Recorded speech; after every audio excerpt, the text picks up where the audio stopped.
অপেক্ষার আর মাত্র দুরাত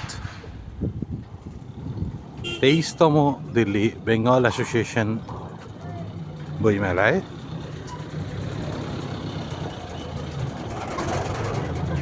তৈরি হচ্ছে স্টল, প্রায় হয়ে গিয়েছে বলা যায়।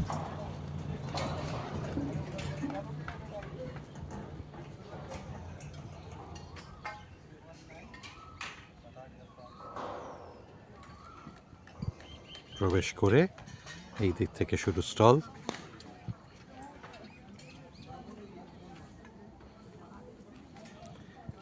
দ্বিতীয় ভারত লোকোৎসব সহ একাধিক জনপ্রিয় কর্মসূচি রয়েছে এই বইমেলায়, এবং সবচেয়ে বেশি প্রকাশনার উপস্থিতি থাকছে এবছর প্রায় ৮০টির কাছাকাছি।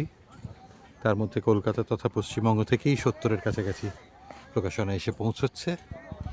ইতিমধ্যে কেউ কেউ পৌঁছেছেন, বাকিরা আসছেন। দিল্লি ও পার্শ্ববর্তী অঞ্চলের প্রত্যেককে আমাদের সাদর আহ্বান বেঙ্গল অ্যাসোসিয়েশন আয়োজিত 23তম দিল্লি বইমেলা।